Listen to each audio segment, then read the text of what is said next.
अगर आपको अपनी जिंदगी में कोई दुख हो, कोई परेशानी हो, या आप किसी ऐसे रास्ते में फंस गए हैं जिसके दो मार्ग हैं और आपको समझ नहीं आ रहा हो कि कौन सा रास्ता चुनना चाहिए, तो आज का यह वीडियो आप लोगों के लिए खास होने वाला है। हमारे जीवन में अक्सर ऐसे क्षण आते हैं जब हम दुविधा में होते हैं और सही समय पर सही निर्णय नहीं ले पाते। ऐसे में श्रीमद् भागवत गीता के श्लोक में मनुष्य के जीवन की हर समस्या का हल छिपा है।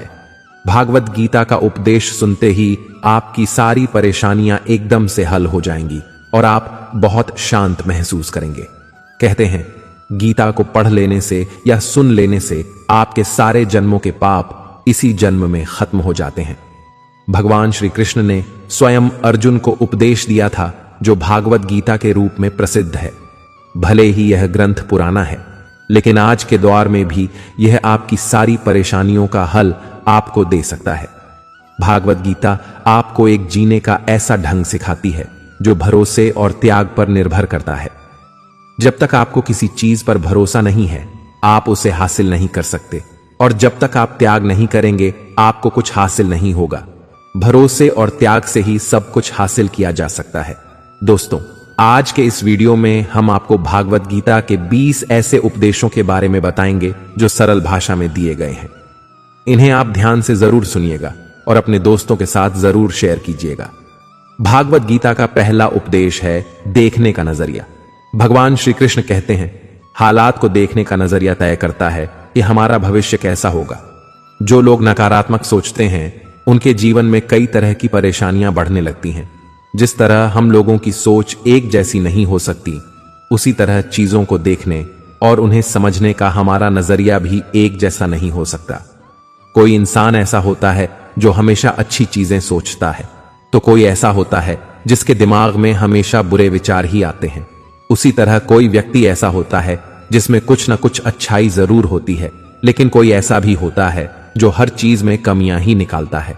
दोनों ही स्थितियों में दो अलग अलग तरह के सोच रखने वाले व्यक्तियों को लगता है कि वे सही हैं। सही सोचने वाले को लगता है कि उसकी सोच सही है और गलत सोचने वाले को भी ऐसा ही लगता है। लेकिन कहीं ना कहीं दोनों में से केवल एक व्यक्ति ही सही होता है। मैं आपको एक छोटी सी कहानी के माध्यम से समझाता हूं कि हमारा लोगों और जिंदगी के प्रति नजरिया कैसा होना चाहिए। पुराने समय में एक शराबी व्यक्ति के 2 बेटे थे। उसकी पत्नी की मृत्यु हो चुकी थी। जब बच्चे थोड़े बड़े हुए तो वे भी पिता की नशे की लत से परेशान रहते थे। एक दिन पिता की भी मृत्यु हो गई। जब दोनों लड़के जवान हुए तो बड़ा भाई शराबी बन गया, लेकिन छोटा भाई पढ़ लिख कर समाज का सम्मानित व्यक्ति बन गया था। दोनों भाइयों को देखकर लोग आश्चर्य करते थे कि एक भाई बेकार है, शराब पीते रहता है, लेकिन दूसरा भाई इतना समझदार और सफल इंसान कैसे बन गया।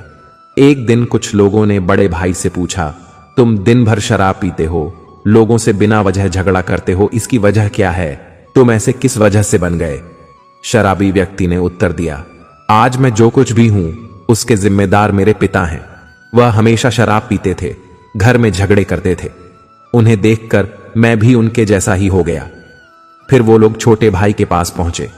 उन्होंने पूछा, तुम्हारा बड़ा भाई तो शराबी है, वह कुछ काम भी नहीं करता, लेकिन तुम एक सफल और प्रसिद्ध इंसान बन गए हो, इसकी वजह क्या है? सफल व्यक्ति ने कहा, मैं आज जिस मुकाम पर हूं उसकी वजह मेरे पिता हैं। यह बातें सुनकर लोगों को बहुत हैरानी हुई। दोनों लड़कों के अच्छे बुरे हालात के लिए इनके पिता जिम्मेदार कैसे हो सकते हैं? लोगों ने छोटे भाई से यह प्रश्न पूछा।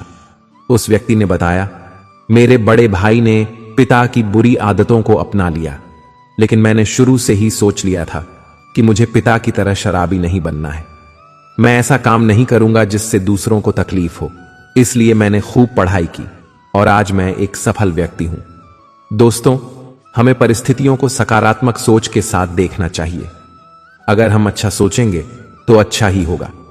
जो लोग नकारात्मक सोचते हैं, उनके जीवन में परेशानियां बनी रहती हैं। दूसरों की गलतियों से सीख लेकर सकारात्मक सोच के साथ आगे बढ़ेंगे तो सफलता जरूर मिलती है। गीता का दूसरा उपदेश है क्रोध पर काबू रखना। आपने यह कहावत तो जरूर सुनी होगी, क्रोध से भ्रम पैदा होता है, भ्रम से बुद्धि व्यग्र होती है, और जब बुद्धि व्यग्र होती है तब तक नष्ट हो जाता है। जब तक नष्ट होता है तब व्यक्ति का पतन हो जाता है। यह कहावत भगवान श्री कृष्ण ने स्वयं कही थी। श्री कृष्ण कहते हैं, क्रोध एक ऐसा शहर है जो व्यक्ति को मारता तो नहीं, लेकिन उसे अपने जैसे विषैला बना देता है। अब आप सोचेंगे, भला क्रोध किसी व्यक्ति को विषैला कैसे बना सकता है? वह इसीलिए क्योंकि अक्सर जब इंसान गुस्से में होता है तो अपना आपा खो बैठता है और सामने वाले को ऐसे शब्द बोल देता है जो किसी जहर से कम नहीं लगते। आप में से भी ऐसे बहुत से लोग होंगे जिन्हें क्रोध की वजह से बहुत सी परेशानियों का सामना करना पड़ा होगा, क्योंकि क्रोध के आवेश में आकर अक्सर इंसान अपने पराये का लिहाज भूल जाता है, जिसके चलते वह अपने सबसे करीबी रिश्ते तक खो बैठता है। अब सवाल यह है कि क्रोध की अग्नि को ठंडा कैसे किया जाए? तो चलिए हम आपको एक कहानी के माध्यम से समझाते हैं। प्राचीन समय की बात है। एक महिला थी जिसका स्वभाव बहुत क्रोधित था। उसे छोटी छोटी बातों में गुस्सा आ जाता था। अपने गुस्से के आगे वह अच्छे बुरे का भेद तक भूल जाती थी और जो मुंह में आता बोल देती थी। महिला के इस उग्र स्वभाव के कारण उसका परिवार और पूरा गांव परेशान था। मगर जब उसका गुस्सा शांत हो जाता तो वह अपने किए पर पछतावा भी करती थी। वह खुद अपने क्रोध को काबू करना चाहती थी, लेकिन उसे सफलता नहीं मिल पा रही थी। ऐसे ही एक दिन उसके गांव में एक संत आए। महिला भी संत से मिलने पहुंची और उन्हें अपनी परेशानी बताई और कहा, मैं अपना स्वभाव नहीं सुधार पा रही हूं, कृपया कोई ऐसा उपाय बताएं जिससे मेरा स्वभाव हमेशा के लिए शांत हो जाए। संत ने महिला की बातों को गौर से सुना। वह समझ चुके थे कि उसकी समस्या कैसे दूर हो सकती है। उन्होंने महिला को एक शीशी दी और कहा कि इसमें एक दवा है। जब तुम्हें क्रोध आए तो इसे मुंह से लगाकर धीरे धीरे पीना। इसे तब तक मुंह से लगाए रखना जब तक तुम्हारा क्रोध शांत ना हो जाए। जब इसकी दवा खत्म हो जाए तो आश्रम आकर और ले जाना। संत की आज्ञा मानकर महिला ने क्रोध आने पर उस दवा का सेवन करना शुरू कर दिया।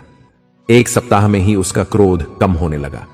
इससे खुश होकर वह आश्रम में संत से मिलने पहुंची और उन्हें बताया कि आपकी दवा चमत्कारी है, मेरा क्रोध कम हो गया है। तब संत ने उसे बताया कि असल में यह शीशी में कोई दवाई नहीं है, बल्कि सामान्य पानी है। क्रोध के समय तुम्हारे वचन को बंद करना था, तुम्हें मौन रखना था, इसलिए मैंने तुम्हें यह शीशी दी। शीशी मुंह पर लगी होने की वजह से तुम क्रोध के समय कुछ बोल नहीं पाए। इससे सामने वाले लोग तुम्हारी बातों से बच गए। तुम्हारे चुप रहने से बात बिगड़ने से बच गई। इसलिए दोस्तों, जब भी आपको गुस्सा आए तो कुछ समय के लिए आप शांत हो जाइए और मौन होने का प्रयास करें। इससे आपका क्रोध शांत हो जाएगा। भागवत गीता का तीसरा उपदेश है खुद का आंकलन। भागवत गीता में भगवान श्री कृष्ण कहते हैं कि जिंदगी में सफल होने के लिए पहला काम खुद को पहचानना होता है। अर्थात सफलता की पहली सीढ़ी है खुद को पहचानना। खुद को पहचान कर आप जीवन में अवश्य सफल हो सकते हैं। खुद को पहचानने का मतलब, यदि संक्षेप में कहूं तो यह है कि आपके और आपके लक्ष्य के बीच में जो बाधाएं, परेशानियां, रुकावटें, निराशा और असफलता आती है, उन पर विजय प्राप्त करने के लिए खुद को पहचानना आवश्यक हो जाता है। हमें खुद को पहचानने के लिए सबसे पहले अपने आप से बातें करनी होंगी। अर्थात सबसे पहले हमें यह समझने की कोशिश करनी होगी कि मैं कौन हूं, मैं कैसा हूं, मेरा अस्तित्व क्या है, मेरे अंदर कौन कौन सी क्षमताएं हैं, मेरे अंदर कौन कौन सी कमियां हैं, मेरे अंदर कौन कौन सी अच्छाइयां हैं, मेरी सोच कैसी है, मेरे विचार कैसे हैं, मेरे जीवन का उद्देश्य क्या है, मेरी जिंदगी का लक्ष्य क्या है, क्या जो मैं वर्तमान में कार्य कर रहा हूं उससे मेरे उद्देश्य पूरे हो सकते हैं, क्या मैं अपने लक्ष्य तक पहुंच सकता हूं। यदि मेरे इस कार्य से मेरे उद्देश्य पूरे नहीं हो रहे और मैं अपने लक्ष्य तक नहीं पहुंच पा रहा हूं, तो मुझसे ऐसी क्या गलती हुई जो मैं अपने ही उद्देश्य की पूर्ति करने और लक्ष्य तक पहुंचने में बाधक बन गया।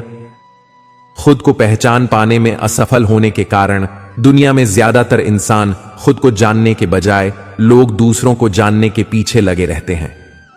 वे दूसरों को जानने में अपना पूरा दिमाग, समय और ताकत लगाते हैं, फिर भी वे सामने वाले इंसान को नहीं जान पाते।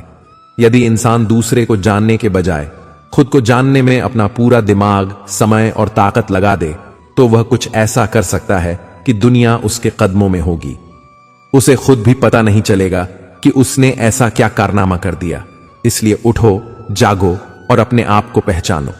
अपनी ताकत को पहचानो, तभी आप इतिहास रच सकते हैं।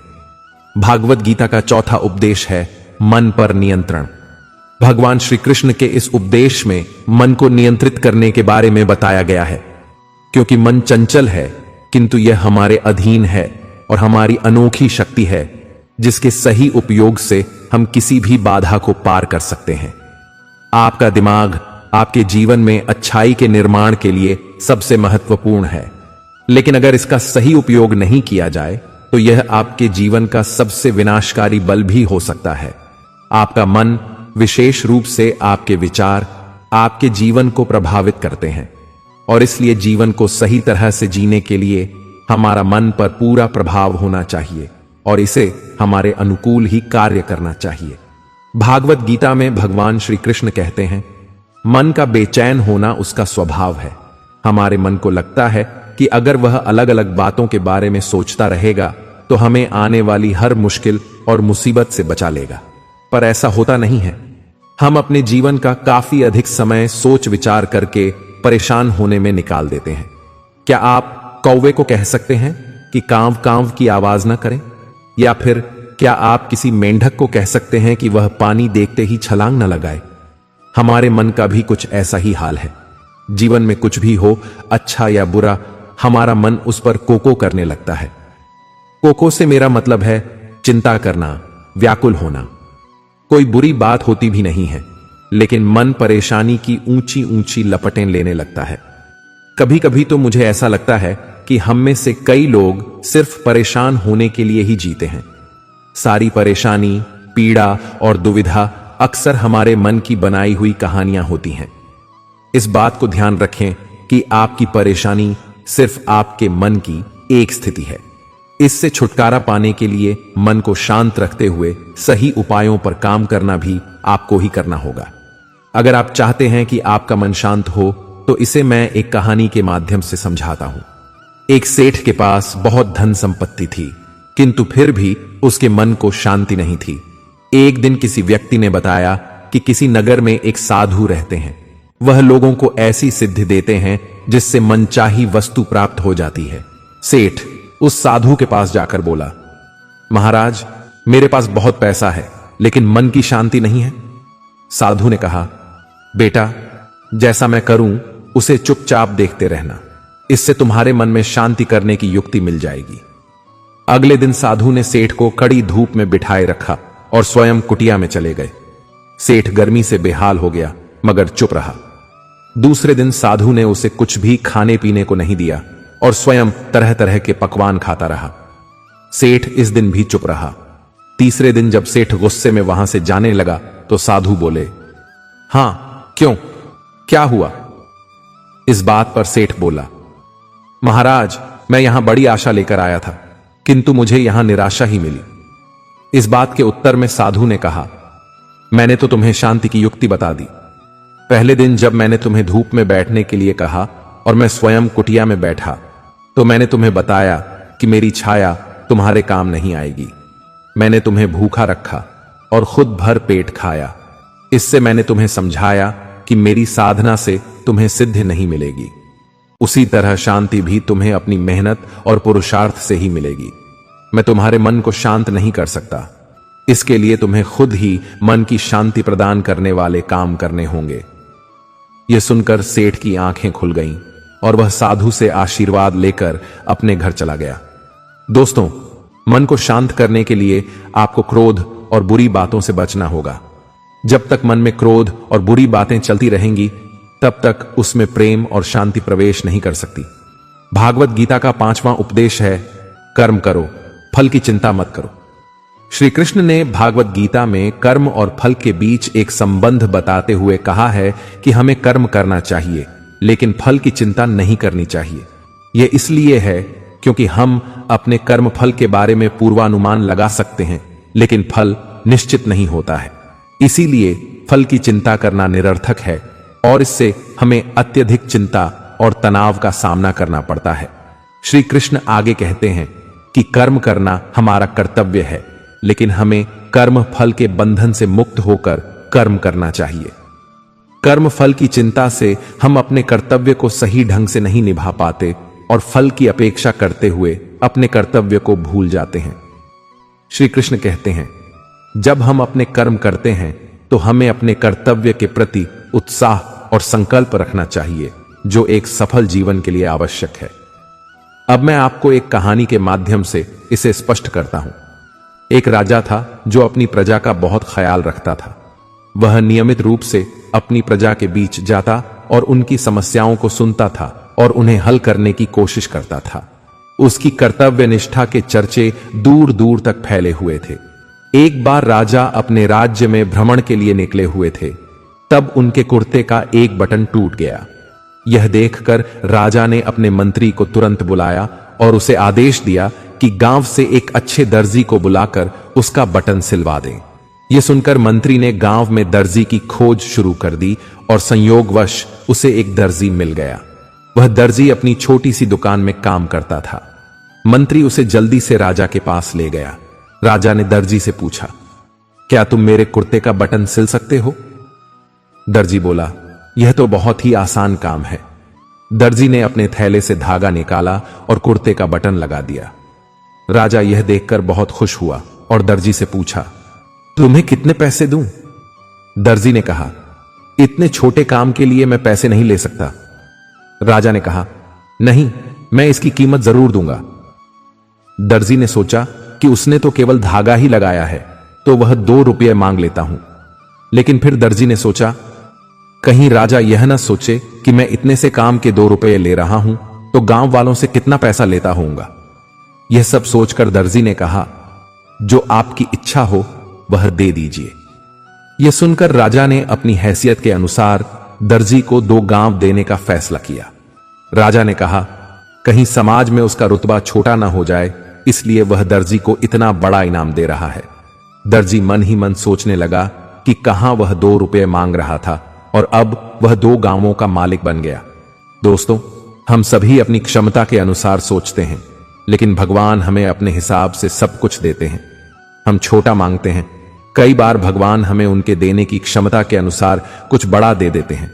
इसलिए श्री कृष्ण ने भागवत गीता में कहा है, कर्म करो, फल की इच्छा मत करो। और यही इस कहानी का सार भी है। भागवत गीता का 6ठा उपदेश है, खुद का निर्माण। श्री कृष्ण कहते हैं कि मानव जीवन अनमोल है, इस बात से कोई इनकार नहीं करता, परंतु यह भी विडंबना है कि इस अंश रूपी शरीर को हम उतना मान सम्मान नहीं देते जितना वास्तव में हमें देना चाहिए। यह सच है कि हम शरीर के ऊपरी सौंदर्य की चिंता बहुत करते हैं, किंतु शरीर के भीतर बैठे ईश्वर और उसके निवास रूपी मंदिर के प्रति कभी सचेत होना ही नहीं चाहते। इसी कारण हम भौतिक सुख दुख के चक्रव्यूह में उलझे रहते हैं और खुद के निर्माण के प्रति लापरवाह बने रहते हैं। इस लापरवाही का खामियाजा न केवल खुद हमें, बल्कि परिवार, समाज, राष्ट्र और समूचे संसार को किसी न किसी रूप में भुगतना ही पड़ता है। आज की अगर सबसे बड़ी जरूरत की बात करें तो वह है खुद के निर्माण की। हमें सोचना ही होगा कि हम अपना निर्माण कैसे करें। ईश्वर ने हमें सर्वश्रेष्ठ बनाया है, सिर्फ इतना मान लेने भर से हम श्रेष्ठ नहीं बन सकते। हमें अपने मन, वचन और कर्म से भी श्रेष्ठ बनना ही होगा। जब तक हम खुद को ईश्वर की एक इकाई मानकर विचार नहीं करेंगे, तब तक हमारा या आपका भला नहीं हो सकता।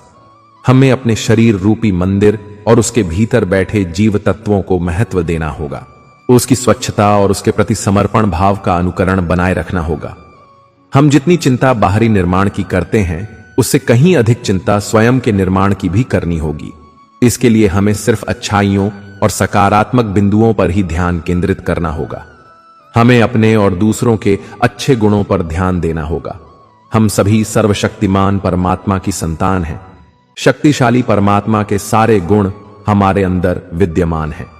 उन शक्तियों का सही प्रयोग करके हम अपना निर्माण कर सकते हैं और अपने सुंदर निर्माण के साथ ही हम अपने परिवार, समाज, राष्ट्र तथा पूरी सृष्टि का भी निर्माण कर सकते हैं।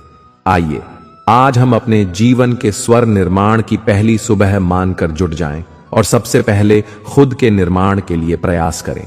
विश्वास कीजिए, असंभव जैसा भाव संभव की सबसे बड़ी बाधा है। इसलिए असंभव को टालें और उसे अंदर बंद कर केवल संभव के मंत्र का उच्चारण कीजिए। याद रखें, आपकी पहचान केवल आप नहीं है, आपका व्यक्तित्व और कृतित्व ही आपको रेखांकित करेगा, और इसके लिए स्वर निर्माण के अलावा कोई दूसरा रास्ता ही नहीं है। भागवत गीता का 7वां उपदेश है, लक्ष्यों को हमेशा याद रखें। भागवत गीता में श्री कृष्ण कहते हैं, किसी भी लक्ष्य को निर्धारित करने से पहले खुद से 3 सवाल करें। पहला, आप उस काम को क्यों करना चाहते हैं? दूसरा, इसका क्या परिणाम होगा? तीसरा, क्या आपको इसमें सफलता मिलेगी? यदि इन तीनों सवालों के जवाब आपको आश्वस्त करते हैं, तभी उस लक्ष्य की ओर कदम बढ़ाएं। अपने लक्ष्य के लिए बनाई गई रणनीति के बारे में कभी किसी को न बताएं। गुप्त रूप से उस दिशा में मेहनत करते रहें। यदि आपके लक्ष्य के मार्ग में कोई विपत्ति आए तो उससे घबराकर लक्ष्य को बीच में न छोड़ें। धैर्य के साथ उसका सामना करें और लक्ष्य के प्रति सकारात्मक सोच के साथ प्रयास जारी रखें। याद रखें, जरूरी नहीं कि जैसा आपके साथ पहले हुआ है वैसा ही भविष्य में भी हो। आपके भविष्य को संवारने की गुंजाइश हमेशा आपके हाथ में होती है। हमारे आसपास कुछ लोग होते हैं जो तेजी से सफल हो जाते हैं और जिंदगी में आगे बढ़ जाते हैं। वहीं कुछ लोग लाख कोशिश के बाद भी जिंदगी में सफल नहीं हो पाते। उन्हें सबसे पहले अपने लक्ष्यों को तय करने की जरूरत होती है, ताकि पता चल सके कि किस दिशा में आगे बढ़ना और मेहनत करना है। जिंदगी में सफल होने के लिए अगर लक्ष्य तय करने में दिक्कत होती है तो इन बातों को हमेशा याद रखें। आप दूसरों के मुताबिक लक्ष्य चुनने की बजाय अपने हिसाब से लक्ष्य को चुनें। जब आप काम को अपने तरीके से हैंडल करने की कोशिश करेंगे तो लक्ष्य निर्धारित करना आसान हो जाएगा। सपने देखना अच्छी बात है, लेकिन अगर सपनों को हकीकत में पूरा करना चाहते हैं तो मन से समझने की कोशिश करें कि आप क्या चाहते हैं। लक्ष्य निर्धारित करने के लिए उन्हें पूरा करने के लिए यह समझें कि उन्हें पूरा करने के लिए कितनी ऊर्जा चाहिए। उस हिसाब से लक्ष्य तय करें और आगे बढ़ें। बड़ा लक्ष्य तय करने से अच्छा है कि हमेशा छोटे लक्ष्य बनाएं। मैं आपको इसे एक कहानी के माध्यम से समझाता हूं। एक गधा था, उसका लक्ष्य था कि वह अपनी जिंदगी में कुछ बड़ा करे। वह गधा कुछ ऐसा करना चाहता था जिससे मरने के बाद भी लोग उसे याद करें और उसका नाम लें, लेकिन वह एक मालिक के अधीन काम करता था। उस मालिक का भी लक्ष्य था कि वह अपने क्षेत्र का सबसे बड़ा व्यापारी बने। अपने लक्ष्य को पूरा करने के लिए मालिक दिन रात काम करता और गधे पर बहुत भारी सामान लादा करता था ताकि उसे ज्यादा मुनाफा हो सके। गधे को हमेशा डर रहता था कि कहीं वह अपने काम में असफल न हो जाए और उसे खाने के लाले न पड़ जाए। इस डर की वजह से गधा अपने मालिक को छोड़ नहीं पाता था और अपनी पूरी जिंदगी अपने मालिक के लक्ष्य को पूरा करने में लगा देता है। जब गधा बूढ़ा हो जाता है तब उसका मालिक उसे जंगल में मरने के लिए छोड़ देता है। जब वह गधा मरने वाला होता है तो अपनी जिंदगी के बारे में सोचकर मन ही मन पछताता है। वह सोचता कि क्या होता अगर मैंने एक बार प्रयास किया होता, शायद मेरी जिंदगी कुछ और हो सकती थी। अगर मैंने हिम्मत दिखाई होती तो आज मैं कहीं और होता। अंत में गधा मर जाता है। आजकल की जिंदगी में भी कई लोग इस गधे की तरह ही हैं। वे अपने लक्ष्य पर काम करने के बजाय अपना पूरा समय और ऊर्जा दूसरों के लक्ष्य को पूरा करने में लगा देते हैं। वे अपनी काबिलियत के बावजूद संतुष्ट हो जाते हैं। जब तक हम खुद के बारे में नहीं सोचते और खुद के लक्ष्य पर काम करना शुरू नहीं करते, तब तक हम अपनी जिंदगी अपने हिसाब से नहीं जी पाते। इसीलिए हमें जितना हो सके उतनी जल्दी अपने लक्ष्य पर काम करना चाहिए। अंत में, अगर इस गधे की तरह पछताना नहीं चाहते तो अपने लक्ष्य के बारे में सोचें और उसी में आगे बढ़ें। एक बार हिम्मत करके जब हम अपनी जिंदगी अपने हिसाब से जीने लगते हैं और अपने लक्ष्य को पूरा करने के बारे में सोचते हैं, तो ऐसी कोई गारंटी तो नहीं कि हम अपने लक्ष्य को 100% पूरा कर पाएंगे, लेकिन यह अफसोस नहीं रहेगा कि हमने कुछ किया ही नहीं। इसलिए अपनी काबिलियत को पहचानें और अपने लक्ष्य को पूरा करें। भागवत गीता का 8वां उपदेश है, वर्तमान में जीना सीखो। भागवत गीता में कहा गया है कि अतीत का भय और भविष्य की चिंता व्यक्ति को इतना परेशान कर देती है कि वह चैन से जी नहीं पाता। कभी कभी तो वह अपना मानसिक संतुलन खो बैठता है। हमें यह नहीं भूलना चाहिए कि अपराध और चिंता मनुष्य की प्राकृतिक भावनाएं हैं। लेकिन इनसे ग्रस्त हो जाना अथवा सोच लेना कि इनसे छुटकारा मिलना बहुत मुश्किल है, यह ठीक नहीं है। इसी सोच का परिणाम और प्रभाव व्यक्ति के मन मस्तिष्क को अस्थिर बनाए रखता है। इसके लिए मनुष्य को अपनी सोच की सीमा का विस्तार करना चाहिए। अतीत में डूबो। इस समय हमारे पास केवल वर्तमान क्षण है। हम अतीत को जी नहीं सकते हैं या बदल नहीं सकते, और भविष्य काल्पनिक है। वर्तमान क्षण ही हमारी जननी है। हमें अपने वर्तमान क्षण को नया आकार देना चाहिए और अपना भविष्य बनाना चाहिए। हमारा समय सीमित है, इसे अतीत के बारे में सोचने या भविष्य की चिंता में बर्बाद न करें। एक योजना बनाएं, उस पर अमल करें और बेहतर कल के लिए अपने आज का पूरा उपयोग करें। आप जो करते हैं वही आपका कल निर्धारित करता है। वर्तमान क्षण में जीना सीखना सफलता और खुशी की कुंजी है। आज काम शुरू करने का सबसे अच्छा दिन है, क्योंकि आज हमारे पास जो कुछ भी है वह सब काल्पनिक है। हमारा अतीत हमें सर्वोत्तम सबक सिखाता है, बस उससे सीखें और आगे बढ़ते रहें और अपने आज को बेहतर, आनंदमय और पूर्ण बनाने का प्रयास करें। भागवत गीता का 9वां उपदेश है, खुद पर विश्वास रखें। श्री कृष्ण कहते हैं, जब तक आप खुद पर विश्वास नहीं करते तब तक दूसरों को भी आप पर विश्वास नहीं होगा। जीवन में सफलता पाने के लिए आपको अपने सपनों का पीछा करना चाहिए। अपने सपनों के लिए काम करें और उन्हें हासिल करने के लिए हमेशा तत्पर रहें। आप जितनी मेहनत करेंगे उतनी ही जल्दी आपके सपने पूरे होंगे। अगर आप खुद पर विश्वास करते हैं तो दुनिया में कुछ भी असंभव नहीं होता। जब तक आप खुद पर विश्वास नहीं करेंगे तब तक आप अपने सपनों को पूरा नहीं कर पाएंगे। खुद पर विश्वास करना आपकी जिंदगी में बदलाव ला सकता है। आप कुछ भी कर सकते हैं, आपको खुद पर विश्वास करना होगा और फिर देखिए आप कैसे जीवन में सफल होते हैं।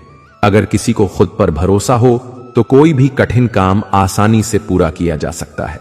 रामायण में ऐसा ही एक प्रसंग है। जब वानर सेना माता सीता की खोजबीन करते हुए समुद्र तट पर पहुंची तो विशाल समुद्र को पार कर लंका जाना कठिन प्रतीत होने लगा। तब अंगद ने कहा, मैं समंदर के उस पार लंका तो जा सकता हूं, पर वापस लौटकर आ पाऊंगा, इस पर मुझे संदेह है। अंगद को अपनी क्षमता और योग्यता पर भरोसा नहीं था। तब जामवंत ने हनुमान जी को उनकी क्षमता और शक्ति की याद दिलाई और कहा, क्या आप लंका जाकर सीता जी का पता लगा सकते हैं? हनुमान जी ने पूरे आत्मविश्वास के साथ हामी भरी और कहा, मैं अभी जानता हूं, और रावण सहित सभी राक्षसों का संहार करके माता सीता को वापस लेकर आता हूं। तभी हनुमान जी ने एक ही छलांग में समुद्र पार किया। रास्ते में सुरक्षा और संहिता ने उन्हें रोकने की कोशिश की, मगर उनका आत्मविश्वास जरा भी कम नहीं हुआ और वह लंका पहुंचे। वहां कई राक्षसों का संहार किया और अशोक वाटिका में सीता जी को देखा, फिर लौट आए। दोस्तों, जब हम किसी ऊंचे मुकाम की तरफ बढ़ते हैं तो मन में आशंकाएं और भय जरूर आते हैं, मगर हमें इनसे पार पाने के लिए अपने भीतर के भरोसे को मजबूत रखना चाहिए।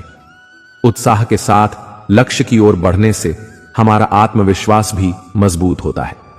अगर हमें अपनी क्षमता पर पूरा विश्वास हो तो कोई भी लक्ष्य आसानी से पाया जा सकता है। अगर आपको खुद पर विश्वास नहीं है तो आप डरपोक हैं। क्या आपने कभी सोचा है कि पर्वतारोही और खिलाड़ी भी दूसरे लोगों की तरह ही होते हैं, फिर भी वे इतने कठिन लक्ष्य आसानी से कैसे पा लेते हैं? इसका जवाब है आत्मविश्वास, खुद पर भरोसा। भागवत गीता का 10वां उपदेश है, संगत का असर। भगवान श्री कृष्ण कहते हैं, संगत का असर सब कुछ बदल देता है। संगत के कारण हमारी चाल ढाल, पहनावा, खान पान, बात करने का तरीका और चरित्र तक में बदलाव आ जाता है। हमारी संगति का जीवन में गहरा असर पड़ता है। इसलिए संगत अच्छे लोगों की करनी चाहिए ताकि उनकी अच्छाइयों को हम ग्रहण कर सकें। कहते हैं, खरबूजा खरबूजे को देखकर रंग बदलता है। इस कहावत का अर्थ है कि संगत का असर हर किसी पर कम या अधिक होता है। संगति से मनुष्य जहां महान बनता है, वहीं बुरी संगत ही उसका पतन भी करती है। अच्छी संगति पारस के समान है। जिस प्रकार पारस के छूने से लोहा भी सोना बन जाता है, उसी प्रकार संगति के प्रभाव से दुष्ट व्यक्ति भी देवता समान बन जाते हैं। लेकिन यदि व्यक्ति को बुरी संगति मिलती है तो उसका जीवन नरक हो जाता है। दोस्तों, मैं आपको एक कहानी के माध्यम से समझाता हूं। एक गुरु अपने शिष्यों के साथ एक बगीचे में घूम रहे थे। रास्ते में वह अपने शिष्यों को अच्छी संगत में रहने के विषय में बता रहे थे, लेकिन शिष्य उस बात को समझ नहीं पा रहे थे। तभी गुरुजी ने पूरे बगीचे में नजर घुमाई और उन्होंने फूलों से भरा एक गुलाब का पौधा देखा। उन्होंने पास खड़े शिष्यों में से एक शिष्य से उस गुलाब के पौधे के नीचे से थोड़ी सी मिट्टी लाने को कहा। शिष्य उसी समय गया और गुलाब के पौधे के नीचे से मिट्टी लेकर आया। जैसे ही वह मिट्टी गुरु के हाथों में थमाने के लिए आगे बढ़ा, गुरुजी बोले, वत्स, यह मिट्टी मैंने अपने लिए नहीं मंगवाया है। सभी शिष्य गुरु की तरफ देखने लगे। तभी गुरुजी ने फिर से बोलना शुरू किया, इस मिट्टी को सूंघ कर देखो। गुरु का आदेश मानते हुए शिष्य ने मिट्टी को अपनी नाक से लगाया और बोला, गुरुजी, इसमें तो गुलाब की बड़ी अच्छी खुशबू आ रही है। तब संत जी बोले, बच्चों, जानते हो इस मिट्टी में इतनी सुंदर खुशबू क्यों आ रही है? क्योंकि इस मिट्टी पर गुलाब के फूल टूट टूट कर गिरते रहते हैं। धीरे धीरे यह उसी मिट्टी के साथ घुल मिल जाते हैं, तभी मिट्टी में भी गुलाब की खुशबू आने लगती है। ऐसा ही हमारे जीवन में होता है। जब हम अच्छे लोगों के साथ रहते हैं तो उनकी अच्छी बातें हमारे अंदर आने लगती हैं। जैसे गुलाब की पंखुड़ियों के पास रहने के कारण उस मिट्टी में से गुलाब की खुशबू आने लगी है, उसी प्रकार जो व्यक्ति जैसे व्यक्ति के साथ रहता है उसमें वैसे ही गुण दोष आ जाते हैं। दोस्तों, हमें हमेशा अपनी संगति अच्छे लोगों के साथ रखनी चाहिए, जिससे हम भी एक अच्छा इंसान बन सकें। भागवत गीता का 11वां उपदेश है अधूरा ज्ञान। श्री कृष्ण कहते हैं, ज्ञानी और अज्ञानी व्यक्ति को आसानी से समझाया जा सकता है, लेकिन अर्ध ज्ञानी व्यक्ति को स्वयं ब्रह्मा जी भी नहीं समझा सकते। अधूरा ज्ञान खतरनाक होता है। ऐसा ज्ञान किसी काम का नहीं होता, जिसकी वजह से किसी भले इंसान का नुकसान होता है। अधूरा ज्ञान किस तरह नुकसान पहुंचा सकता है, यह जानने के लिए मैं आपको एक कहानी सुनाता हूं। पुराने समय में एक सेठ का व्यापार बहुत अच्छा चल रहा था। उसने आसपास के गांवों में भी अपना व्यापार बढ़ाने की योजना बनाई। एक व्यक्ति सेठ के पास गया और बोला कि वह साझेदार बनना चाहता है। सेठ को व्यापार बढ़ाने के लिए एक साझीदार की जरूरत थी। उसने अनजान व्यक्ति को अपने व्यापार में शामिल कर लिया। अब दोनों साझेदारी व्यापार करने लगे। नया साझीदार बहुत मेहनती था। सेठ और साझीदार की मेहनत से व्यापार एकदम तेजी से बढ़ रहा था। सेठ बहुत खुश था। एक दिन सेठ का करीबी दोस्त उससे मिलने आया तो उसने साथ ही साझीदार को देखा। सेठ का दोस्त उस साझीदार को पहचान गया कि यह तो एक ठग है और चोरी करता है। सेठ का मित्र खुद को शास्त्रों का जानकार और ज्ञानी मानता था। उसने कहीं पढ़ा था कि कभी भी किसी की बुराई नहीं करनी चाहिए, इसलिए उसने नए साझीदार की सच्चाई सेठ को नहीं बताई। सेठ का मित्र बोला, तुम्हारा नया साझीदार बहुत मेहनती है, सभी का विश्वास जीत लेता है। यह सुनकर सेठ को प्रसन्नता हुई, क्योंकि नया साझीदार मेहनत कर ही रहा था। जल्दी उसने सेठ का विश्वास भी जीत लिया। अब सेठ की तिजोरियों की चाबियां भी नए साझीदार के पास ही रहती थीं। एक रात मौका पाकर वह साझीदार सेठ का सारा धन लेकर भाग गया। सुबह जब सेठ नींद से जागा तो देखा कि सारा धन गायब है। उसका पूरा व्यापार बर्बाद हो गया। सेठ अपने मित्र के पास पहुंचा और उसने पूरी बात उसे बता दी। सेठ का मित्र बोला, मैं तो यह बात पहले से जानता था कि वह एक ठग है। वह मेहनत करके दूसरों का भरोसा जीत लेता है और मौका पाकर उनका धन लेकर भाग जाता है। यह बात सुनते ही सेठ को क्रोध आ गया। उसने मित्र से कहा, तुम्हें यह बात मालूम थी तो मुझे क्यों नहीं बताई? मेरे जीवन भर की कमाई लुट गई है। सेठ का मित्र बोला, मैं कभी किसी की बुराई नहीं करता हूं। बुराई करना पाप है। मैंने शास्त्रों में पढ़ा है, इसलिए मैंने उसकी बुरी बातें तुम्हें नहीं बताई। शास्त्रों के जानकार मित्र की यह बात सुनकर सेठ ने उससे कहा, भाई, आज तुम्हारे अधूरे ज्ञान की वजह से मैं बर्बाद हो गया। ऐसा ज्ञान किसी काम का नहीं, जिससे किसी भले इंसान का नुकसान हो।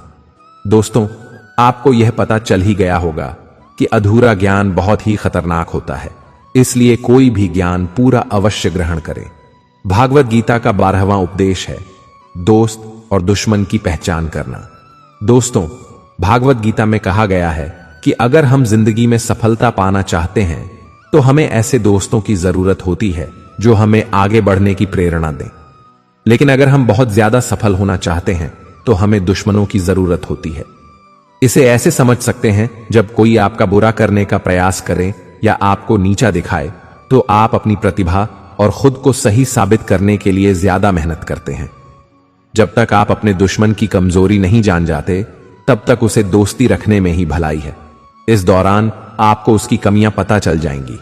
ऐसे में जब वह आप पर अपना कोई नुकसान आजमाएगा तो आपके पास पहले से ही उसका तोड़ मौजूद रहेगा। श्री कृष्ण बताते हैं, जिन लोगों का चरित्र बुरा हो, जिनकी नजर अच्छी नहीं हो और जो लोग बुरे लोगों की संगत में रहते हैं, उन्हें गलती से भी दोस्त नहीं बनाना चाहिए।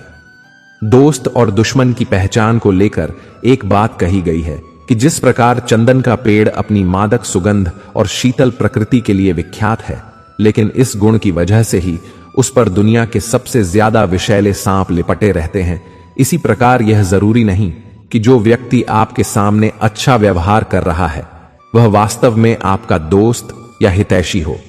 इस बात की भी संभावना है कि वह आपके प्रति कोई विचार और शत्रुता का भाव रखता हो। श्री कृष्ण कहते हैं, जो व्यक्ति सामने से प्रशंसा और आपके पीछे बुराई करने वाले मित्र का भूलकर भी साथ नहीं देना चाहिए।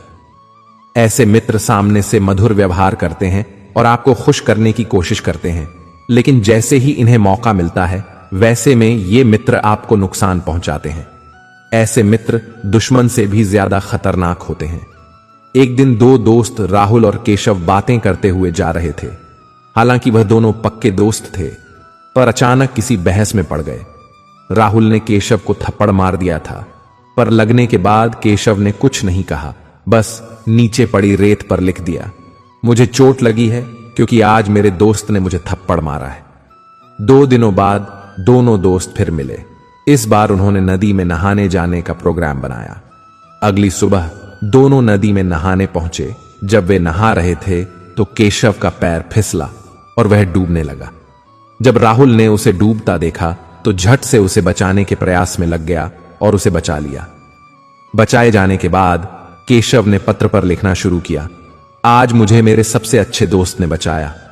केशव ने पूछा, जब मैंने तुम्हें थप्पड़ मारा तो तुमने रेत पर लिखा और जब मैंने तुम्हें बचाया तो तुमने पत्थर पर लिखा, ऐसा क्यों? इस पर केशव ने जवाब दिया, जब लगे कि दोस्त से कोई गलती हुई है, उसने हमें कोई चोट पहुंचाई है या हमें किसी बात का बुरा लगा हो, तो अच्छा होगा कि हम रेत पर लिखते हैं क्योंकि यह हवा के साथ मिट जाएगा। लेकिन जब आपका दोस्त आपके साथ कुछ अच्छा करे तो हमेशा पत्थर पर लिखें ताकि इसे हमेशा याद रखा जा सके। दोस्तों, जहां दोस्ती होती है, प्यार होता है, वहां थोड़ी बहुत बहस और लड़ाई भी होती है। यदि उस बात को हम अपने दिल पर लगा लें तो फिर दोस्ती या कोई भी रिश्ता कैसे चल पाएगा। एक दोस्त आपसे लड़े भी सकता है, आपके लिए लड़ भी सकता है। एक तरह आप उसकी गलती को नजरअंदाज करें और दूसरी तरफ उसकी अच्छाई को हमेशा याद भी रखें। भगवद गीता के 13वें उपदेश में श्री कृष्ण कहते हैं कि हमें सदैव अपने धर्म अर्थात अपने कर्तव्य के अनुसार ही कार्य करना चाहिए। यदि कोई बच्चा विद्यार्थी है तो उसका धर्म है कि वह पढ़ाई में मन लगाए। एक सैनिक का कर्तव्य है अपने देश की रक्षा करना, राजा का धर्म है अपनी प्रजा की रक्षा करना, माता पिता का कर्तव्य है अपनी संतान को प्रेम देना और बच्चों का धर्म है अपने वृद्ध माता पिता की सेवा करना। इसी प्रकार एक शासक का कर्तव्य है कि वह न्यायपूर्वक शासन करे। मित्रों, इसका सार यह है कि यदि हर व्यक्ति अपने अपने कर्तव्यों को ईमानदारी से निभाए तो समाज में संतुलन बना रहेगा। तब न कोई किसी से परेशान होगा, न ही कोई असंतोष उत्पन्न होगा। भागवत गीता का 14वां उपदेश है अहंकार और घमंड। श्री कृष्ण कहते हैं कि इस दुनिया में ज्यादातर लोग अपने अहंकार के कारण ही बर्बाद हो जाते हैं। वह विश्वास या भरोसे से ज्यादा अपने अहंकार को महत्व देते हैं। आदमी का अहम और वह में दोनों उसे सफलता की सीढ़ियां चढ़ने नहीं देता, क्योंकि एक अहंकारी आदमी की दुनिया से शुरू होती है और अंत भी उसी पर होती है। अक्सर मेरी मां मुझसे कहा करती है, जिंदगी में कितने भी बड़े मुकाम पर पहुंच जाओ, कितने भी बड़े आदमी क्यों न बन जाओ, मेरी एक बात हमेशा याद रखना, बड़ी सफलताओं को अपने दिमाग में घर करने मत देना। कभी भी घमंड मत करना, क्योंकि घमंड का घर हमेशा खाली रहता है। घमंडी इंसान के पास कोई भी व्यक्ति रहना पसंद नहीं करता, क्योंकि एक अहंकारी व्यक्ति दूसरों को हमेशा नीचा दिखाने की कोशिश करता है। व्यक्ति को आम के फलों से लदे पेड़ की तरह होना चाहिए, जिसकी टहनी फलों से लदी और झुकी रहती है। जितने फल लगते जाते हैं वह उतना ही झुकता जाता है। बड़ी बड़ी सफलताएं मिलने का वास्तविक अर्थ वैसा ही है। हमें लदे हुए फलों की टहनियों की तरह विनम्रता से झुकना होगा। हम खुद पर गर्व कर सकते हैं, लेकिन घमंड नहीं। आप कड़ी मेहनत करते हैं और जब आप सफल होते हैं तब आपके अंदर एक विनम्र संतुष्टि की भावना पैदा होती है।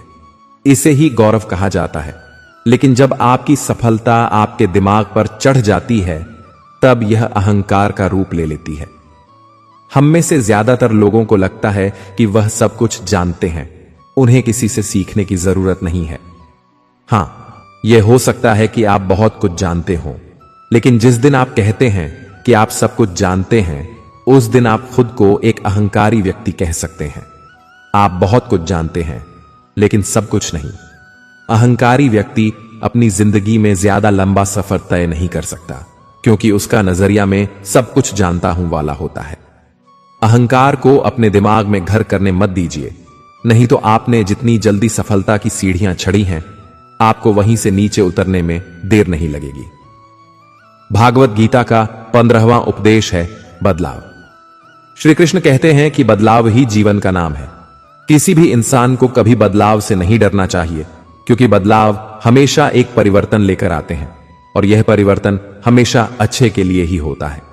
अगर जीवन में बदलाव ना हो तो हम वहीं रह जाएंगे जहां हम आज हैं। हम कभी भी आगे नहीं बढ़ पाएंगे। कभी कभी बदलाव या परिवर्तन हमें कष्ट भी देते हैं, पर यह कष्ट हमेशा के लिए नहीं रहते और आगे चलकर हमेशा सुख देते हैं। आपने नदी के पानी को कभी सड़ते हुए नहीं देखा होगा, क्योंकि नदी हमेशा परिवर्तित या बहती हुई रहती है, कभी रुकती भी नहीं है। लेकिन एक तालाब का पानी जब परिवर्तित नहीं होता है, जिसमें बदलाव नहीं आता है, वह धीरे धीरे सध जाता है। ठीक उसी तरह हमारे जीवन में परिवर्तन या बदलाव जरूरी है। जिस दिन यह बदलाव रुक जाएगा, उस दिन हम नष्ट हो जाएंगे। भगवत गीता के 16वें उपदेश में श्री कृष्ण कहते हैं कि आलस्य मनुष्य का वह शत्रु है जो उसे सफलता प्राप्त करने से रोकता है। यदि आपको सफल होना है तो पहले अपने आलस्य को त्यागना होगा। यदि आप जीवन में आगे बढ़ना चाहते हैं तो कभी कभी आपको अपने आराम के दायरे यानी कंफर्ट जोन से बाहर निकलना होगा। एक आलसी और डरपोक व्यक्ति न तो अपने लक्ष्य को प्राप्त कर सकता है, न ही अपने सपनों को पूरा कर सकता है और न ही किसी युद्ध में विजय प्राप्त कर सकता है। इसलिए यदि आप अपने लक्ष्य को पाना चाहते हैं और अपने सपनों को साकार करना चाहते हैं तो अपने जीवन से आलस्य और डर को निकाल दीजिए, क्योंकि डर आपको वह कार्य करने से रोकता है जो आप करना चाहते हैं और आलस्य आपको उस कार्य को शुरू ही नहीं करने देता। भागवत गीता का 17वां उपदेश है सही समय की प्रतीक्षा करना मूर्खता है। भागवत गीता में भगवान श्री कृष्ण अर्जुन को कहते हैं कि किसी चीज को शुरू करने के लिए कोई भी सही समय नहीं होता। मनुष्य जब कोई चीज शुरू करता है वहीं उसके लिए सही समय होता है। जो मनुष्य सही समय के इंतजार में रहता है उसके लिए सही समय कभी नहीं आता और वह कभी भी अपने काम को शुरू नहीं कर पाता। ऐसे मनुष्य जीवन भर सही समय का इंतजार करते ही रहते हैं और कभी सफलता प्राप्त नहीं कर पाते। इसलिए मनुष्य को चाहिए कि सही समय की प्रतीक्षा करने के बजाय वह अभी से काम को शुरू करे। इसी में एक कहानी के माध्यम से समझाता हूं। एक बार एक आदमी सत्संग में जाता है।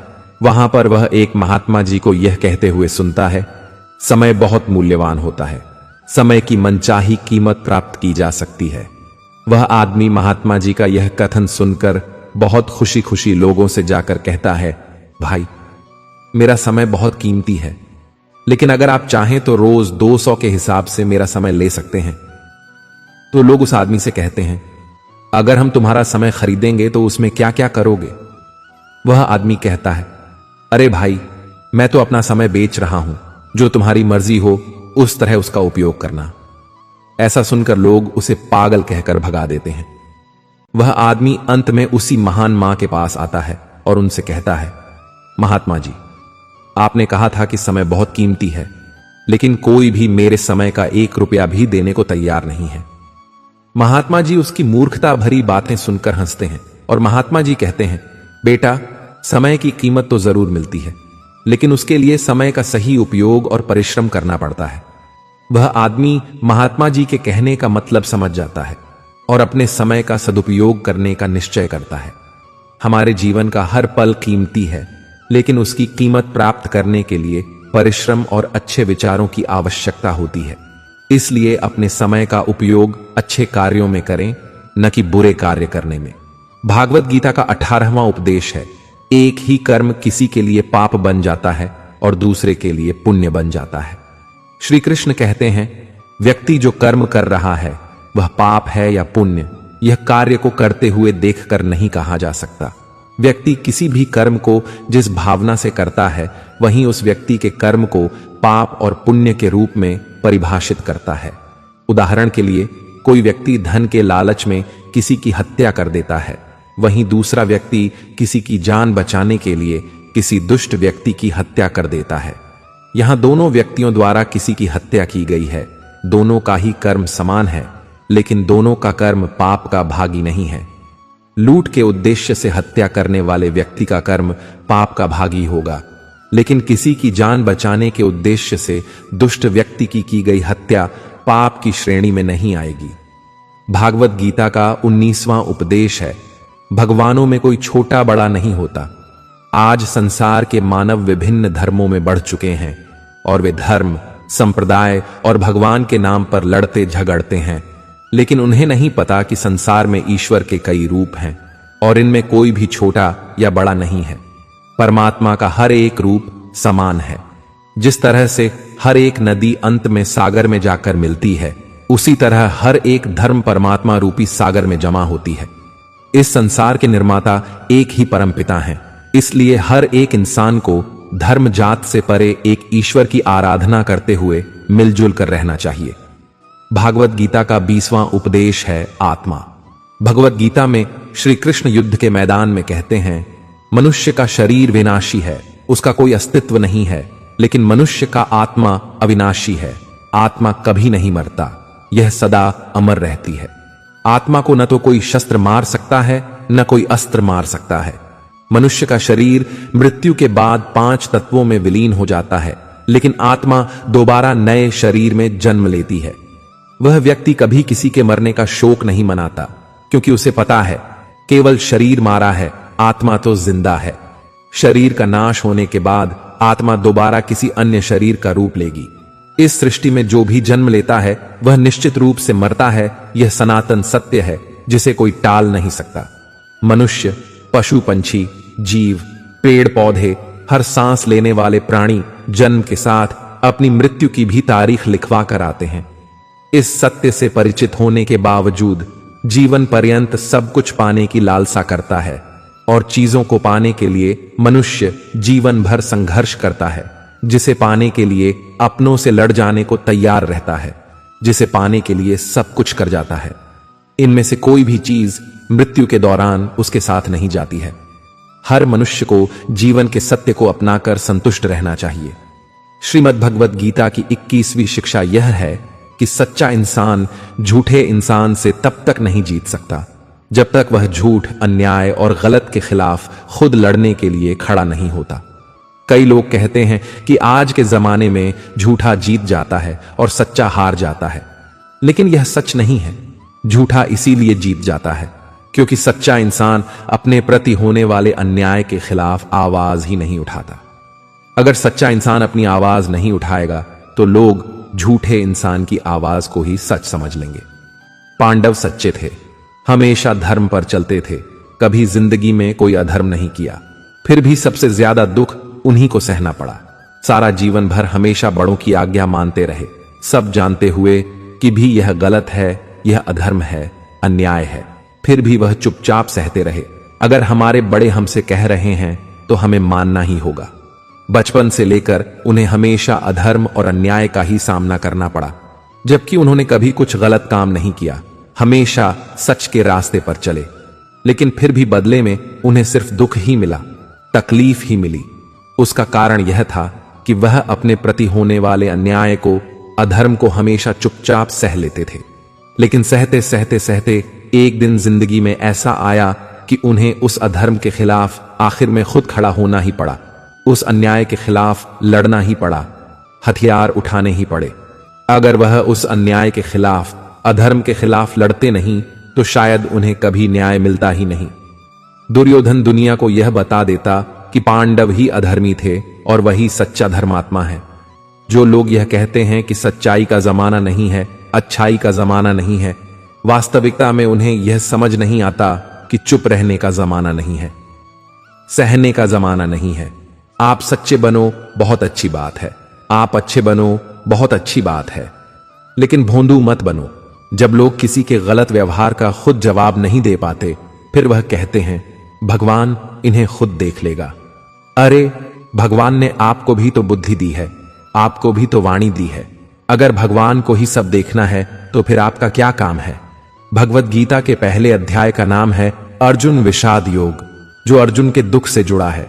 अर्जुन ने जब युद्ध भूमि में अपने रिश्तेदारों को देखा, भीष्म पितामह को देखा, द्रोणाचार्य को देखा, अपने चाहने वालों को देखा, तो अर्जुन की हालत ही खराब हो गई कि क्या मुझे युद्ध जीतने के लिए इन सबको मारना पड़ेगा? ये सब मेरे अपने हैं, मेरे रिश्तेदार हैं। अर्जुन श्री कृष्ण से कहने लगा, इन सब से लड़ने से तो अच्छा है कि मैं सब छोड़ छाड़ के जंगल में चला जाऊं, सन्यासी बन जाऊं। उसने साफ साफ कह दिया, मैं युद्ध नहीं करूंगा। तब श्री कृष्ण ने श्रीमद् भगवत गीता का दिव्य उपदेश अर्जुन को दिया, जिसे सुनकर और समझकर अर्जुन युद्ध के लिए तैयार हुआ। श्री कृष्ण ने अर्जुन को समझाया, अगर तुम अधर्म के खिलाफ नहीं लड़ोगे तो तुम भी अधर्मी कहलाओगे और दुर्योधन का यह अधर्म समाज में और बढ़ता रहेगा। पापी को ताकत तभी मिलती है जब पुण्य करने वाला उसे चुपचाप सह लेता है। वास्तविकता में यह महाभारत की कहानी हम सब की कहानी है। हमारी जिंदगी में भी बहुत तकलीफें आती रहती हैं, दुख आते रहते हैं। हमारे साथ कई बार बहुत कुछ गलत होता है, लेकिन अगर वह हम चुपचाप सह लेंगे तो लोग हमारे साथ और ज्यादा गलत करेंगे। चाहे कोई भी तकलीफ आ जाए, कोई भी दुख आ जाए, उसके खिलाफ लड़ना हमें खुद ही पड़ेगा। अगर दुख आपका है तो उस दुख को दूर करने के लिए लड़ना भी आपको होगा। अगर कोई आपके साथ गलत कर रहा है तो उसके खिलाफ आवाज भी आपको ही उठानी पड़ेगी। यह दुनिया भी कमजोरों का साथ नहीं देती। अगर आप में कुछ शक्ति है तभी कुछ लोग भी आपके साथ खड़े होंगे। अगर आप ही कमजोर हैं तो कोई आपका साथ नहीं देगा।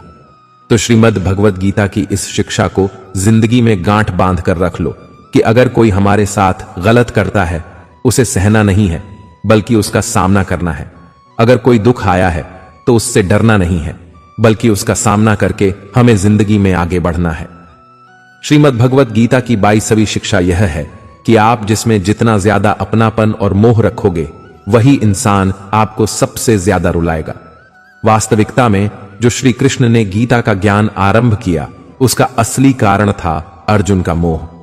अर्जुन जैसा वीर और बहादुर योद्धा अपने मोह के कारण कमजोर पड़ गया था, अपने आप से ही हारने लगा। पांडवों ने जिंदगी भर दुख ही दुख सहा। उसका एक यह भी बहुत बड़ा कारण था कि उन्हें अपने स्वजनों में बहुत मोह था, अपने परिवार में बहुत अपनापन था। उन्हें किसी और बाहर वाले ने दुख नहीं दिया था, उन्हें उनके अपनों ने ही रुलाया था। उन्हें उनके अपनों ने ही दर दर पर भीख मांगने के लिए मजबूर कर दिया था। आप अगर अपनी जिंदगी की तरफ गौर करेंगे तो आपका यह अपनापन, आपका यह मोह आपको खुशी नहीं देता, बल्कि जिंदगी भर आपको रुलाता रहता है, आपको दुख देता रहता है। हमारे दुख सुख का कारण हमारे मन का मोह है। सारी दुनिया में लोगों के साथ कितने ही हादसे होते रहते हैं, लेकिन हमें कुछ खास फर्क नहीं पड़ता। बस जैसे एक ब्रेकिंग न्यूज सुन ली कि यहां तूफान आ गया, कहीं आंधी आ गई, कहीं लोग मर रहे हैं। बस 2 मिनट के लिए लगता है, फिर किसी को याद भी नहीं रहता कि क्या हुआ है। लेकिन जिसे हम अपना मानते हैं, उसे जरा सी चोट आ जाए, अगर उसे कुछ हो जाए तो दिल को बहुत तकलीफ होती है। दुनिया के व्यवहार का हमें इतना दुख नहीं होता जो अपनों के गलत व्यवहार का हमें दुख होता है। दुनिया की बातों से इतनी चोट नहीं पहुंचती जितना अपनों की बातों से चोट पहुंचती है। याद रखना, जिससे भी आप जितना गहरा जुड़ोगे, उतना ही ज्यादा आपको दुख भी झेलना पड़ेगा और इस दुख से आप भाग नहीं सकते। अगर आप मोहजाल में फंसे हुए हो तो अक्सर आप उस इंसान को रोते हुए ही देखोगे जिसने किसी से बहुत ज्यादा मोह और अपनापन किया है। माँ बाप को देखो तो बच्चों की वजह से रोते हैं कि इतनी दुआएं रखी, बच्चों को पैदा किया, जिंदगी भर बच्चों को पालने के लिए न जाने कितनी कुर्बानियां दी हैं, कितने बलिदान किए हैं, लेकिन वही बच्चे आज हमें खून के आंसू रुलाते हैं, क्योंकि अपने हैं ना, और अपना ही सबसे ज्यादा रुलाता है। प्रेमी प्रेम की वजह से रोते हैं कि इतना प्रेम किया और बदले में मुझे छल मिला, इतना प्रेम किया और बदले में मुझे पीड़ा मिली है। आप अगर किसी से बहुत ज्यादा दिल लगा लोगे, बहुत ज्यादा अटैच हो जाओगे, तो अंत में दुख तो आना ही आना है। सच तो यह है कि आप जिसे अपनी जिंदगी में सबसे ज्यादा स्पेशल बना देते हो, सबसे तेज थप्पड़ आपको वहीं से पड़ता है। कई लोग कहते हैं कि मुझे ऐसे इंसान ने धोखा दिया जिससे मुझे ऐसी कोई उम्मीद ही नहीं थी। अब धोखा क्यों मिलता है? क्योंकि आप किसी इंसान को अपनी जिंदगी में वह जगह दे देते हैं जिसके वो लायक ही नहीं होता। आप किसी पर इतना ज्यादा भरोसा कर लेते हैं जिसके वो लायक ही नहीं होता। तो यह गलती सिर्फ उसकी नहीं, आपकी भी है कि आपको किसी से इस कदर जुड़ना ही नहीं चाहिए कि आपको आगे चलकर दर्द सहना पड़े, तकलीफ सहनी पड़े। इसलिए संसार में किसी में भी सुख की वजह मत ढूंढो। अगर किसी को अपने सुख का कारण बनाओगे तो वह आपको दुख जरूर देगा। श्रीमद् भगवत गीता का 23वीं उपदेश यह है कि किसी भी चीज का अत्यधिक सेवन नहीं करना चाहिए। किसी भी चीज को इतना ज्यादा यूज मत करो कि आपको उसकी आदत लग जाए, आप उसके एडिक्ट बन जाओ। चाहे वह नशा हो, जुआ हो, ज्यादा खाने की आदत हो, ज्यादा सोने की आदत हो, या सारा समय पलंग पर पड़े रहने की आदत हो, या बहुत ज्यादा मोबाइल चलाने की आदत हो, या दिन भर टीवी देखने की आदत हो। यह आदतें ना आपको एक गुमनाम दुनिया में धकेल देती हैं जहां सिर्फ आप अकेले ही होते हैं। आप कभी गौर करना, जिस इंसान को भी किसी चीज की बहुत ज्यादा आदत पड़ जाती है वह अपने में ही खोया रहता है। कई लोग मोबाइल में इतने डूबे रहते हैं, उन्हें होश ही नहीं रहता कि बाहर की दुनिया में हो क्या रहा है, मेरे आसपास क्या हो रहा है। किसी चीज का उपयोग करने में और किसी चीज की आदत लगा देने में बहुत अंतर होता है, और यही विवेक आपको जिंदगी में रखना है। मोबाइल फोन का आविष्कार इसलिए हुआ था कि आपका समय बच सके, लेकिन अगर आप अपना सारा समय ही मोबाइल में लगा दोगे तो जिंदगी के जरूरी काम आप कब करोगे? और यह बात सिर्फ मोबाइल की नहीं है। आदत चाहे कोई भी हो, चाहे आप किसी इंसान की आदत लगा लो, अगर वह इंसान आपसे दूर हो जाएगा तो भी आप हमेशा दुखी रहोगे। इसीलिए अपने मन को किसी भी चीज की आदत मत लगने दो। आदत का मतलब ही यही होता है कि आप उस चीज के, उस इंसान के गुलाम बन गए हो, आप उसके कंट्रोल में आ गए हो, वह मालिक बन गया है और आप उसके नौकर बन गए हो। लोगों को नशे की ऐसी लत लग जाती है कि उनके बिना रह नहीं पाते हैं। आप अपने मन को ऐसा बनाओ कि उसे किसी की भी आदत न लगे और आप अपने मन को खुद ही संभाल सको। श्रीमद् भगवत गीता की 24वीं शिक्षा यह है कि जिंदगी में जब भी कोई मुश्किल आए या कोई आपका साथ ना दे, आप अकेले पड़ जाओ, तो ऐसे मुश्किल वक्त में ईश्वर से प्रार्थना जरूर करनी चाहिए। श्री कृष्ण ने अर्जुन से कहा, तेषाम अभियुक्त नाम योगक्षेम वहाम। जो इंसान मुझ पर डिपेंड हो जाता है उसकी हर जरूरत मैं पूरी करता हूं, उसकी हर तकलीफ को दूर करने में मैं उसकी मदद करता हूं। कई लोगों को यह सब बातें बेबुनियाद लगती हैं, इनका कोई अर्थ उन्हें समझ नहीं आता, और जो लोग मुश्किल वक्त में प्रार्थना करते हैं उन्हें इसका मतलब पता होता है। जिन लोगों ने अपनी तकलीफ के समय में एक चमत्कारी सहायता प्राप्त की है, उन्हें पता होता है कि जब हम मुश्किल में होते हैं तो ईश्वर से की गई प्रार्थना हमारा कितना साथ देती है। लेकिन सच्चे दिल से अगर आप प्रार्थना करोगे तो वह ईश्वर आपका साथ जरूर देगा। कई लोग कहते हैं कि हम प्रार्थना में जो मांगते हैं वह हमें मिलता ही नहीं है। आप प्रार्थना कर रहे हो या भीख मांग रहे हो? प्रार्थना का मतलब होता है कि हे ईश्वर, मुझे शक्ति दो ताकि मैं अपने दुखों से लड़ पाऊं, उनसे बाहर निकल सकूं और जिंदगी की मुश्किलों को पार करके आगे बढ़ सकूं।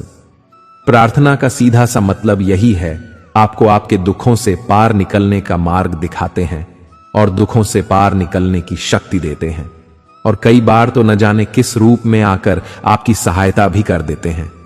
कई लोग तो हैरान रह जाते हैं कि जब हम तकलीफ में थे न जाने कौन इंसान आया और हमारी मदद करके चला गया। जहां हमारे अपनों ने भी हमें छोड़ दिया था वहां कोई अजनबी आकर मदद करके चला गया। यह सब आपकी प्रार्थनाओं का फल होता है। जब आप तकलीफ में होते हैं तो वह ईश्वर आपकी सहायता किसी न किसी रूप में पहुंचा ही देते हैं। इसलिए जिंदगी में जब भी कोई मुश्किल वक्त आए, उस समय पर ईश्वर से प्रार्थना जरूर करनी चाहिए। श्रीमद् भगवद गीता की 25वीं शिक्षा बहुत प्रसिद्ध है। इसे सभी लोग सुनते और कहते रहते हैं, लेकिन इसका अर्थ बहुत कम लोगों को समझ आता है। कर्म करो और फल की चिंता मत करो। इसका मतलब यह नहीं है कि जो मन में आए करते जाओ और कहो जो होगा देखा जाएगा, अभी तो मजे कर लो। गीता में यह नहीं लिखा कि आप किसी के साथ गलत कर दो, चोरी कर दो या पाप कर दो। इस शिक्षा का यह मतलब नहीं है। कर्म करो और फल की चिंता मत करो। इसका अर्थ यह है कि अगर आप किसी के लिए कुछ करते हैं तो बदले में उससे कोई उम्मीद मत रखो, क्योंकि जब आप किसी से उम्मीद लगा लेते हो कि मैंने इसके लिए इतना किया है तो यह भी मेरे लिए करेगा, लेकिन अगर आपके मुश्किल वक्त में वह इंसान आपकी उम्मीद तोड़ देता है तो आप दुखी हो जाते हो। यह दुनिया बहुत अजीब है। आप किसी के लिए कुछ भी कर लो, लेकिन लोग किसी के एहसान को बहुत जल्दी भूल जाते हैं। वास्तविकता में आप जैसा लोगों को समझते हो, लोग वैसे होते नहीं हैं। इसलिए गीता में यह उपदेश दिया गया है कि कर्मण्यवाधिकारस्ते मां फलेषु कदाचन, यानी आपका अधिकार सिर्फ कर्म करने का है, उसके फल पर आपका अधिकार नहीं। जो आपने किया उसका बदला आपको क्या मिलेगा, आप उसे कंट्रोल नहीं कर सकते। अगर आप अच्छे कर्म करते रहोगे तो एक दिन उसका अच्छा फल जरूर मिलेगा, और अगर कोई बुरा कर्म करता है तो उसका फल भी उसे एक दिन जरूर मिलेगा। गीता में कहा गया है कि जैसे जैसे इंसान की उम्र बढ़ती है, उसे एहसास हो जाता है कि जिन लोगों को उसने अपनी जिंदगी में सबसे ज्यादा महत्व दिया, उनका उसकी जिंदगी में कोई योगदान नहीं था। आप जिन लोगों को बहुत वैल्यू देते रहते हो, उन्हें कोई फर्क नहीं पड़ता कि आपकी लाइफ में क्या हो रहा है या आप किस दौर से गुजर रहे हो। इसलिए अपनी लाइफ में लोगों को ओवर वैल्यू करना छोड़ दो। हाँ, इज्जत सबको देनी चाहिए, लेकिन लोगों को अपनी जिंदगी में बहुत ज्यादा स्पेशल बना के रखना आज नहीं तो कल आपको तकलीफ जरूर देगा। गीता में कहा गया है कि यह जिंदगी में कभी किसी के भरोसे मत बैठो कि यह मेरे काम आएगा, यह बुरे वक्त में मेरा साथ देगा, यह मुश्किल समय में मुझे संभाल लेगा। जो लोग किसी के आसरे बैठे रहते हैं, वे मुश्किल समय में हमेशा अकेले हो जाते हैं। इस दुनिया में कोई किसी का सगा नहीं है। हम रोज कहानियां सुनते हैं कि अपने ही अपनों को चोट पहुंचा रहे हैं, अपने ही अपनों को छोड़कर जा रहे हैं। तो भी अगर आपकी आंखें नहीं खुलती और आपको समझ नहीं आता, तो आप भी उसी दुख के रास्ते पर जा रहे हैं जहां सारी दुनिया जा रही है। लोग कभी किसी का सहारा बने नहीं हैं और ना ही बन सकते हैं। आपका सहारा आप स्वयं हैं।